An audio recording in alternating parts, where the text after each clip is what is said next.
and welcome to World Insight, coming to you live from Beijing on CCTV News. I'm your host, Tian Wei. On today's program, China launches the world's first quantum satellite into space, taking its scientists a step closer towards securing hack-proof communications using quantum technology. Will this make China a space superpower?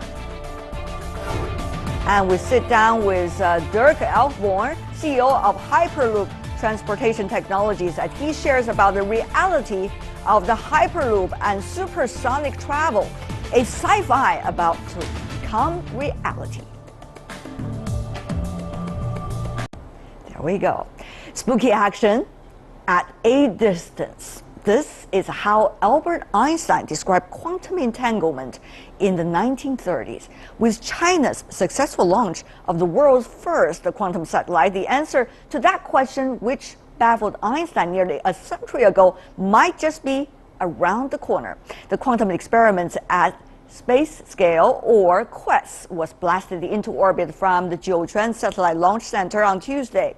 In its 2-year mission, QUESS will try to establish hack-proof communications using quantum technology. It's nicknamed Meteus after the ancient Chinese philosopher and scientist credited as the first person to conduct optical experiments.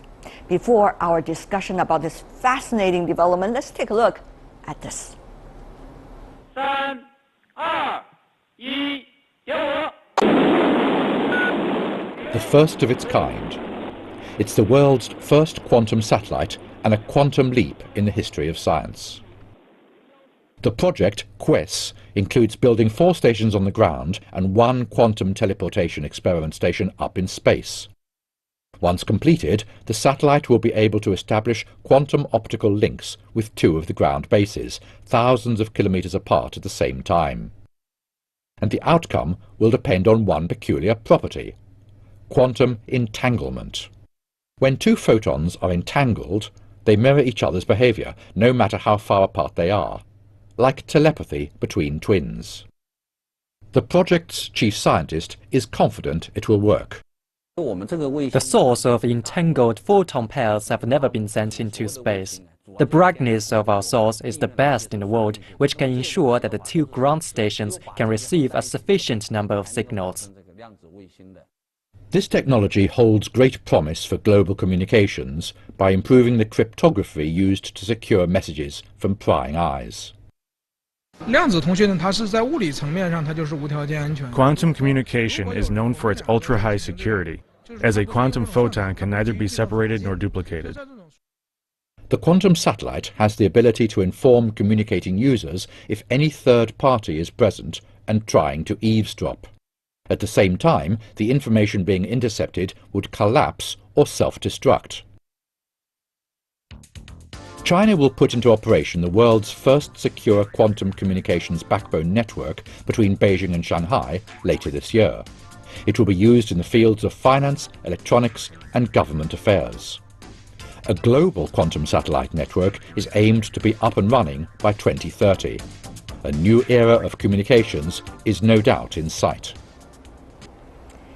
No doubt about that. To talk about that very exciting development we are having in Beijing, Mr. Yang Yiguang, professor at the China Aerospace Science and Industry Corporation.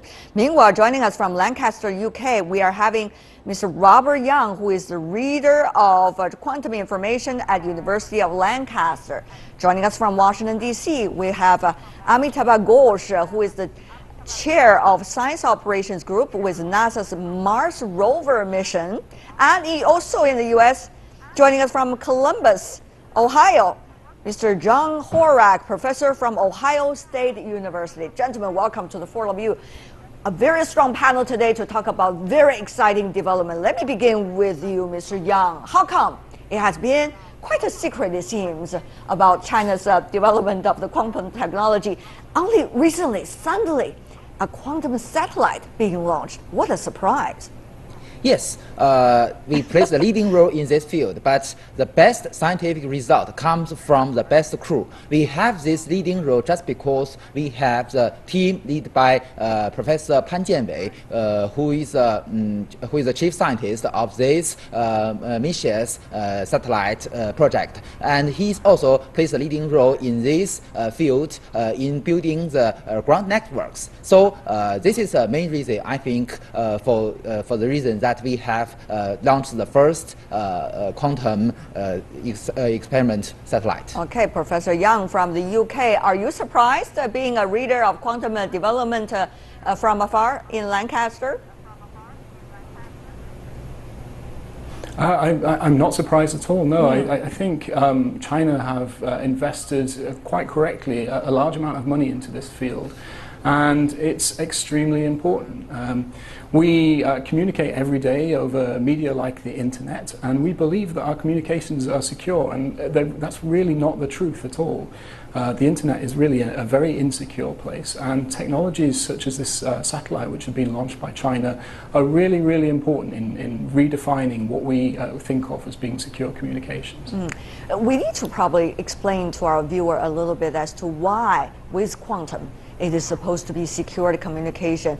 So Professor Horak, probably you can help us to understand better about why it is going to be guaranteed as safe.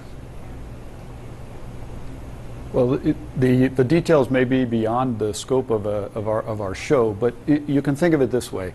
We rely in the current environment on security largely because we build security platforms that take computers a long time to hack. And as it's almost like your password on the computer. If you type a longer password or you add more characters, it can be harder to decode.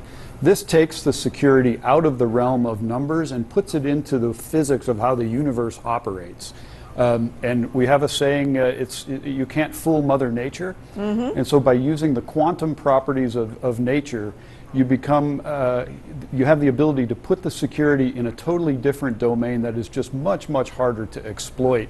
And in fact, from the scientific perspective, is not hackable at all. Right. I mean, it really helps us in a way with the quantum entanglement, because it's a process not likely to be detected by a third party. If a third party does detect that, it's going to change, and therefore all the other two parties going to understand that there has been change, and therefore they can just throw away those informations as trash. So let me go to you, Mr. Ghosh.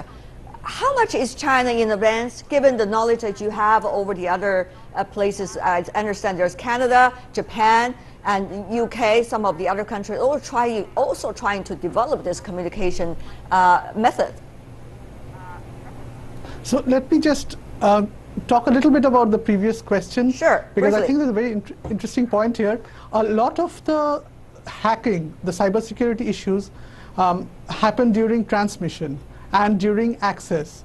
But a lot is due to human factors. People who are in the system, have access to the system, they leak documents. So you have a lot of cases like that, Edward Snowden. Many cases where spies who are supposed to be not leaking information, leak information. So though this is a very promising technology, it does not address, it will not address the human factor. People who have access to the system, leaking system. So we need to also take into account that. A lot of times that is the case. Okay, the answer to your question, yes, of course, okay. China is really, really ahead here. Perhaps there are other countries in the fray, but China is really showing the way here. But there are some other caveats to still remember. The communication speeds are still maybe 1,000 times or more lower than for commercial operations or realistic operations. Also, the transmission distances are not as much. And then, of course, there are storage limit solutions. So this might be a technology which might take as long as 10 years to come into fruition. So it's also important to remember that this is not going to happen tomorrow. Will take a little bit of time, but of course, when it happens, it will change the paradigm of computing, paradigm of telecommunication. I'm sure among the audience members, they are much more sophisticated technologically speaking than I am, but as far as I understand, there has been a plan The plan is, Professor Yang from the UK, by the year 2020, China is likely to establish a China-Europe communication way using quantum technology and communication. How would that work, given what Mr. Gaush just challenged a few seconds earlier? Well, let me have Mr. Yang from Lancaster. Let's have Mr. Yang from Lancaster. Oh, okay. Sorry. We got two Mr. Yang over there. All right. Yes, so you're entirely correct. So basically, on board the satellite, there's essentially a laser which produces two beams of entangled photons, and these are directed at ground stations on the Earth. So one of these ground stations can be a center in Europe and one in China, and it can link the two places together, which have existing quantum networks based on fiber technology. And allow these two places to communicate securely. Now, just challenging one of the points that was previously mentioned, of course, the data rates now are very low.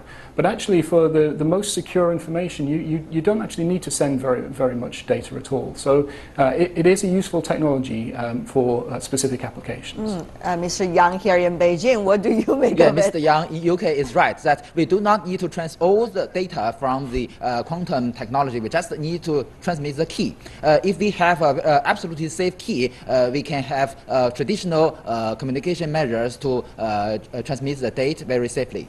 And now, when we transfer the key, Yeah. it could be in a dangerous process because it can be easily detected by the others. But when it comes to quantum technology, once it's detected, everybody knows. Well, China has already established the technical demonstration lines between Beijing and Shanghai, very long distance, about 1,000 kilometers. But this time we launched a satellite to test the technology to transmit it for several thousand kilometers. This is to build the intercontinental quantum communication lines. So that's the point to be practical in 2020, I believe. May I ask Mr. Yang here in Beijing, why China and Europe? China is not thinking about China and some of the other Asian countries, China and the United States, or China, South America. Why China, Europe? Well, I'm a technician, but maybe because I guess maybe because Europe and China is in a long distance. For you see, in Asian countries, we do not need to test this technology because in the China is big enough. So in the mainland China, we can test the technology for transmission through the optical fibers. That's good enough. So, but maybe for even longer distance, we need another country to test the, as I mentioned, the intercontinental communication level. What would that mean, Professor Horak, this quantum communication eventually for the science community around the world? Will China be able to work with others, do you think? And will others be interested in working with China to cooperate on developing these technologies, given the fact that it could be used for military, it could be used for government secrecy? Is there a space of cooperation? So the answer to your questions are yes and yes. This is a fundamental feature of everything we do in space, in space flight, and that is that much of our technology has multiple uses. Werner von Braun, the German rocket scientist who came to the United States after the war, described it as like a knife. And if I choose to cut my meat with it, or if I choose to steal your purse, that's my choice. And this is really harkens back to the comment from Washington, D.C. too, that the usefulness of this technology is a function of humankind's ability to use it, and it's my hope and my belief that we are made better by sharing and collaborating in building a better world. And that's why spaceflight is so exciting. This was a science 100 years ago that the only tools we had were pencil, paper, and the human mind, quantum mechanics. And now we're actually able to build systems to not only probe further the nature of the universe and how things work at the quantum scale, but actually to leverage these, the blueprint of our creation of the universe to facilitate communications, transportation, economies and a better quality of life for everyone. So I look Yes. forward to collaboration. Yes. They say how time flies, but here we should say how much technologies really flies. It really changed a total thing. I saw the lights in your eyes and your enormous amount of gestures earlier, Professor Horak. I can tell how excited you are as a scientist yourself. But Mr. Ghosh, you seem to be a little bit skeptical while Professor Horak was explaining the prospect. Are you? Right. So I am.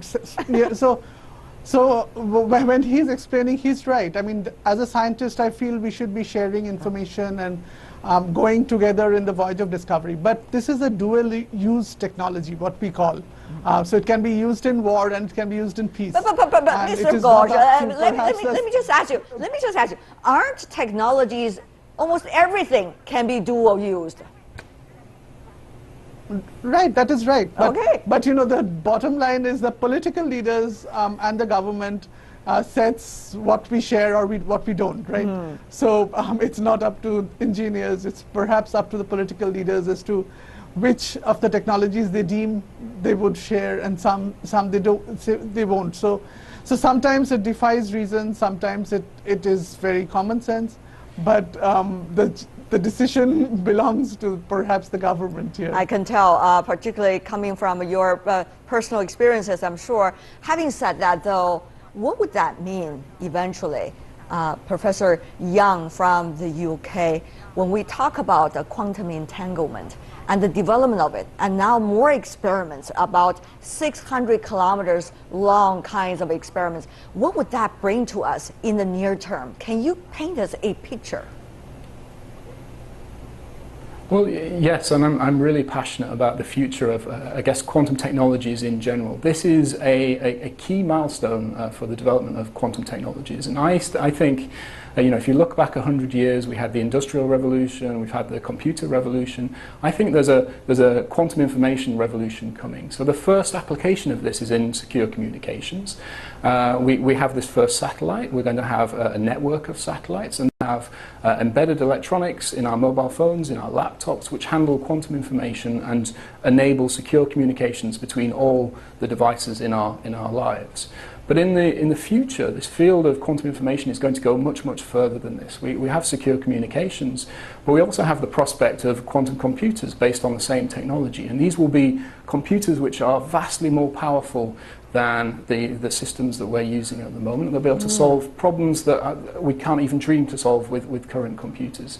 And then there'll be quantum sensors. There'll be to detect things like gravitational waves, GPS signals, with far more sensitivity than we can do today. Wow. So there's a real revolution of new technologies coming, and it's very, very, very exciting. And I'm really happy to be part of this. And I think it's amazing that China are investing so much in this, and it's really the right thing to do. So since I'm we very talk excited. about development, let's talk about the development plan here in China. QUEST, as we explained earlier, which is the abbreviation for Quantum Experiments at Space Scale. It is one of the China's National Space Science Center's strategic priority program, as they say. It is the third in a row of the firsts for the Chinese Academy of Sciences in terms of science satellites in space. Take a look at this. Following the Dark Matter Particle Explorer satellite, which explores the origins of the universe, and Shijian 10, which experiments with microgravity in space. Quantum experiments at space scale, or QUEST, is the third. The fourth is what they call the Hard X-ray Modulation Telescope, to be launched later this year, aims to observe the universe based on X-ray and gamma ray emissions. Wow, all of these sounds extremely exciting. Only hearing their names could make me already feel very much looking forward to the future. Professor Young from the UK said it's going to change the future, because we are coming into a quantum time, a quantum era, as he said.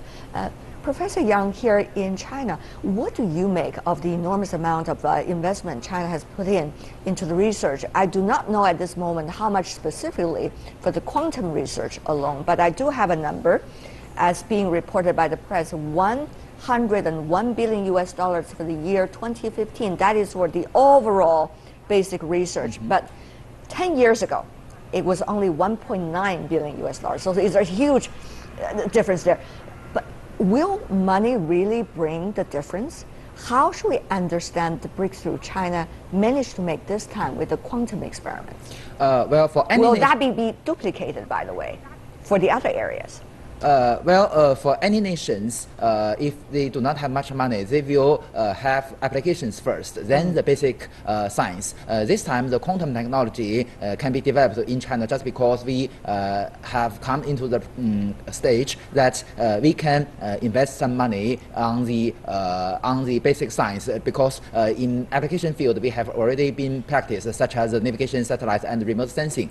So it is the right time for China to invest money in this basic science, such as the quantum technology and those for the science in space science. So, and this will have direct reward in the near future, I believe. But of course, development in one area does not necessarily going to mean China is going to be advanced in all areas. That we have to be very clear-minded here. Absolutely. And Mr. Ghosh, I know you want to say something. Go ahead. What does that mean for the United States, which I understand $200 million US being invested into the research of quantum experiments? Of course, we're not competing here in cash. What we're saying is, how can others, together with China, work together? Mr. Ghosh. Right, so that is a very difficult question. Working together is not just a decision of scientists. But if you look at the magnitude of the investment, the $200 million, see if this technology works. I think one of the biggest applications is financial transactions. Imagine how many trillions of dollars worth of credit card transactions which are insecure. Like if you look at a departmental store, what's happening is hackers are just stealing one file which contains 2 million credit cards, and all the credit card information is vulnerable and they're stolen. So this technology could revolutionize financial transactions, and the money being spent right now is absolutely trivial compared to the benefits that will be had. So this is very important to understand that if we can have and I'm sure other countries will catch up once China proves that this is a very viable technology. They'll either catch up or collaborate, but there will be a way forward. So it's a very exciting, to a cashless society, going to a cashless society. But we need also it's a need very to be important step. We also need to be cool-minded, as we said, Professor Horak, because technologies can be developed, new discoveries could be exciting. And yet, when it comes to applications into real life, such as what Mr. Ghosh mentioned, which is into the financial services, it could be a long process and really depends on how much willingness there is to develop them for the real life applications. Professor Horak, about that, what would you have to say? Well, I take the very long view, and you are right. I'm very excited about space, and we have the defibrillator here in case my heart goes crazy. But Mesius, this satellite is named Mesius, right? This is named after a great scientist 2,500 years ago who did fundamental work. In the long arc of history and in the long arc of investment, look at where we have come, and look at what we can build with our minds and our hands to make a better planet for everyone. This is why I think it's so important that we force collaboration from the ground up. The gentleman in Washington, D.C. is right. Our governments have to decide to collaborate. But at the scientific level, I think this is where we get together, we discuss the scientific ideas, we implement technology, we grow and develop that together to build the opportunity for us to collaborate in a constructive way.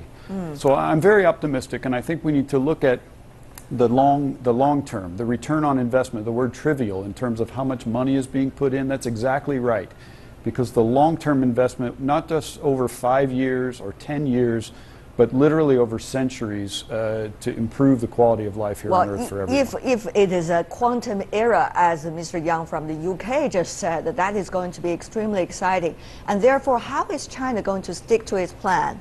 Because we've seen so many details of new development in other areas as well. And also, how is China going to be determined to develop them into the area in which the people can really make good use of it and really to serve the people, not just government, not just the military? You know that this satellite has an engineering goal and a scientific goal, and because some of the experiments, such as the quantum entanglement experiment, will not be the first to be applied. So the quantum communication of the key distribution will be the first one to benefit the common people, I believe. And it is not all the area will be applied in 2020, and only some of them. All right, we're looking forward to any new development in this area and many other scientific research to come. Thank you so much, gentlemen, for sharing this very important and interesting moment with us about the quantum experiment coming from all kinds of perspectives. Yang Yuguang, Robert Yang, Amitabh Ghosh, John Horak. What a pleasure to have both the four of you. Thank you so much for being with us. And congratulations. Thank you. Thanks to each of you. Stay with us here on World Insight. We've got our final segment coming right up. We speak to Dirk Alborn, a frontrunner of the Hyperloop technology, on his efforts to actualize supersonic travel, an idea confined to geek fantasies until recently. So is sci-fi coming to life? You're watching World Insight on CCTV News, coming to you live from Beijing. And now let's turn to a new type of transportation, the Hyperloop. It will whisk passengers and cargo in pods from one point to another through low-pressure tubes at speeds of up to 750 miles per hour. With greater development of this technological innovation, people can travel farther and certainly faster. Technology is moving fast, but the profitability and regulations of transport system still needs major improvements. The history of transport is largely one of technological innovation. Advances in technology have allowed people to travel further, explore more territory, and expand their influence over larger areas. From animal-powered transportation to vehicles, and then the railway and aircraft, technology has changed our lives drastically and made it much more convenient. The breakthroughs in innovation continue today. High-speed trains may be surpassed one day by another mode of transport, the Hyperloop.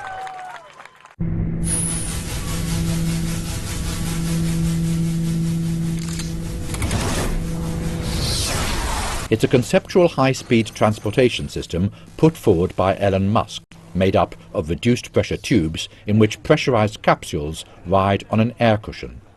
We want to deliver all the value that Hyperloop can deliver, the safe, the efficient, the on-demand, the fast.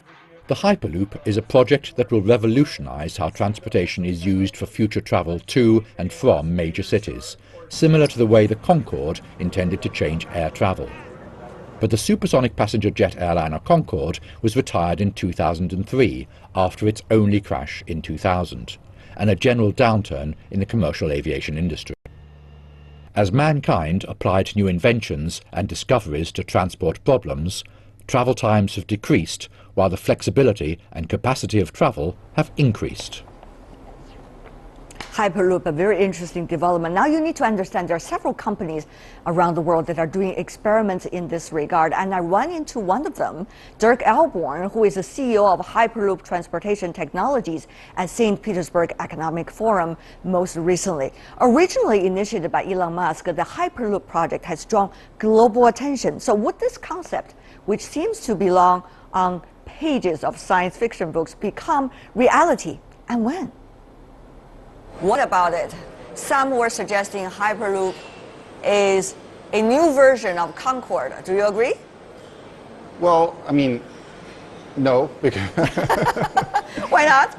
Well, the Concorde wasn't successful, right? No. So I would like to think that we are more successful than the Concorde. But when you think about the logic, it's same. And it's traveling at a supersonic speed. Correct. I mean, actually, we're subsonic, so we're right at the barrier of sound. You know, we're inside the structure, so we need to avoid to break the sound barrier, which is why we're limited to 760 miles per hour, so 1,220 kilometers an hour at the speed of sound. So basically, as fast as a bullet. The failure of Concorde has something to do, first of all, with the legal framework. They are not being allowed by the policy then to run at a supersonic speed. Secondly, it has a lot to do with the capability of profitability you actually bring a great point. So one of the biggest problems that we have in public transportation is that there's no rail line, no metro that's profitable. So they're all relying heavily on government subsidies, on tax money. So, as an example, the metro of New York loses $2.2 billion a year. Hyperloop uses alternative energy. So we're basically using solar, wind, kinetic energy through regenerative braking, and depending on the climate, even geothermal, to produce more energy than we're actually using. So our operational costs are very, very low. The difference between selling high-speed rail and Hyperloop is really in the economic viability. The moment you have, as I said earlier, a system that actually generates income rather than just costing something, right. Even developing nations, right? They don't have infrastructure, but they don't have infrastructure not because they can't afford the billions of dollars to build it. They don't have infrastructure because they have to maintain it. We're spending billions of dollars in Europe, for example, to maintain the rail system. But now if you build a system that actually generates income, all this changes. And now countries and continents that never had infrastructure can actually jump and can build something to be profitable on something like Los Angeles to San Francisco with a $30 ticket price within 8 years. Within 8 years. Correct. How did you come up with this number? Because at this moment we are only seeing at the primitive stage the technologies and also some of the test runs. That's not even with your company. We have developed all our technology, or actually most of the technology was already developed. We presented months ago roughly our levitation technology, which is a passive technology that was developed by Lawrence Livermore Labs, one of the national research labs in the United States. We have all the numbers in terms of for production. We know how much the pylon cost us, we know how much the tubes cost us, our propulsion levitation system. We're now in the process of building full-scale capsules. So we have all those numbers, and then we took, in terms of a business case, the air travel between Los Angeles and San Francisco, calculated very cautionary a percentage, not even all of it, right. Of that travel data, and that's how you get the number. What are some of the important timelines, according to you, that we need to look at? The building of the capsules, when is it likely to be finished, and the test run? We are now in the process of, we have two projects at the moment. We are in Quay Valley, Kings County, California, where we filed our building permits. We did mapping and surveying of the area. We are preparing everything for breaking ground later this year. 36 months from that is when we will be open to the public. We also made an agreement with the country of Slovakia and are now looking into a route locally in Bratislava with a future vision of connecting Bratislava and Vienna. So obviously the next steps now for us is breaking ground. We are, by 2019, you should be able to use the first Hyperloop. We are in negotiations with 14 other countries. But there, you know this, that technologies happen very fast. One idea overlaps the other, just like that. So right now we're talking about 3 years, so 36 months until we can use the first Hyperloop. And in the meantime, we already will be implementing new systems. However, innovation is part of it, right? Innovation is, I mean, you always have to try to disrupt yourself. That's really what was the rail industry. The rail industry hasn't developed really over the last 50 or 100 years. Maglev is a technology that was developed in the 1930s. The first prototype was done in the 70s. I mean, in the last 50 years, we can do much, much better. So we have technologies. And so, yes, I mean, if there is a better technology, or hopefully we come up with even better solutions, that's actually our goal. So, you know, we are the first ones that want to disrupt ourselves and build. Every single system that we build should be better, should make more money, and actually be more pleasant to ride. What do you make of new technology availability and innovation vis-a-vis competition within one small pool, it seems? So, you know, we started back in 2013, and we realized that in order to make this happen, you had to make it into a movement. So Interesting. for almost 2 years we were alone, and our company is built through collaboration. We have more than 550 team members all across the world. We work with universities, we work with some of the largest companies in the world. So Oerlikon Leibold, for example, the inventor of the vacuum pump, is part of our company. We believe in open innovation. We believe that we haven't innovated in rail for almost 100 years, really. So we need to come up with new solutions. Earlier you asked me what are the problems that we're facing in the future. And I think one of it is to, it's not only about moving you from point A to point B in a very fast way, but if it takes you an hour and a half to get to the station, for example, you're not going to use a system very often. So we want to build something that you use every single day, several times a day. It's about passenger experience. It's about obviously monetization, different monetization models, making it economical viable, actually making it interesting for investors. And we see several players already. Of course, Elon Musk, who originally they put up with the idea and started the overall debates about this thing, is one party. And also you got your own competitors, as we mentioned earlier. You started, of course, a little bit earlier than everybody else when it comes to the company format. And also you got academic institutions like MIT, who are very enthusiastic to work on these possibilities. So what do you make of overall these competitions? Elon Musk, when he came out, he said that he didn't have the time to work on this because he was busy with Tesla and SpaceX. And he has stated several times that he doesn't want to build a commercial system. He's supporting, however, the community and this movement that we have created by doing the SpaceX competition. So it's an open source competition to mostly inspire young engineers to work on something. And we're supportive. We are helping actually most of the universities. We have the Hyperloop Academy, how we call it, where we mentor them. MIT is one of those teams. In general, we work with a lot of universities, as I said earlier. So we actually have in one of our alternative business models, we're working together with MIT on finding new ways of monetization. In terms of general competition, you have, I think, 3 or 4 companies by now, and I think that's necessary. Part of a movement is also that it doesn't depend only on us, that it depends on others. At the end, when you talk about regulation, you don't want to be the only person on the table, right? You want to sit down with your competitors and talk about those regulations together with who. So we met with the State Secretary Fox, for example. They're very supportive in terms of new regulations. Dirk, you know this better than I do. Technologies, many of them are already out there. They can create a lot of possibilities, even at this moment. Maybe they don't have a name yet, but they can create a lot of possibilities. The only thing is that whether they will be implemented, and they will be implemented within the current legal system, and they can be a possibility in negotiation with the current existing system, whether it's social or others. So we look at Hyperloop. How much will this movement that you have just talked about be able to change people's mind? I actually think it already has.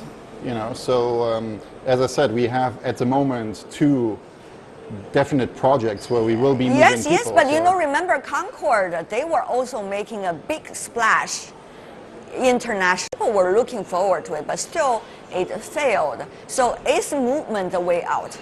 So, no, I think it's really to look at those problems that you mentioned earlier. So you said Concord profitability was one. That's an advantage actually we're having with the Hyperloop, where we are more interesting in terms of economic viability than existing railway systems. In terms of safety, we're 10 times safer than an airplane, for example. So the system is actually a better mode of transportation. So we're not trying, it's not about moving people fast. That's an important part, which a lot of people, that's what excites them. But at the end, that's only one of the elements. It's a lot more elements than just the speed. So I think the driver in the blue ocean is actually the fact to build a transportation system that has economic viability and has the best possible passenger experience ever. Because right now I think that transportation is broken. I don't enter an airport. I don't know if you do, but it's not a pleasant experience anymore. It's great to have you, Dirk Alborn. Thank you so much. Thank you. Appreciate it. That's Dirk Alborn working on Hyperloop. That is a project that may or may not change the world, and yet the whole world will be closely watching. And that is all the time we have for today. If you'd like to see more of a program, visit our website. Just type in World Insight CCTV News into your search engine. You'll be able to find us. Or you can also check out our YouTube channel. From me, Tian Wei, and everyone on the World Insight team, thanks for watching. And tune in again next time for more insights from across China and around the world. Good night.